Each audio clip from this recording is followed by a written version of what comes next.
দেখেন, শয়তানের অস্তিত্ব বুঝার যে একটা বাস্তব পরীক্ষা আপনাকে দিয়ে দিলাম, যে আসলেই পৃথিবীতে শয়তান আছে, আসলেই আমার এবং আপনার সাথে শয়তান আছে, আসলেই শয়তান আমাকে এবং আপনাকে পথভ্রষ্ট করে, তার একটা বাস্তব উদাহরণ।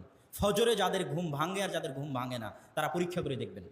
ফজরের রাত্রে ঘুমানোর সময় আপনি যদি উজু করে আয়াতুল কুরসি পড়ে নাস ফালাক ইখলাস পড়ে এভাবে হাতে থু দিয়ে গোটা শরীর মেখে ঘুমানোর দোয়া পড়ে ঘুমালেন, মানে প্রত্যেকটা হচ্ছে শয়তানের দরজা আপনার রক্তনালীতে বন্ধ করে দিচ্ছে।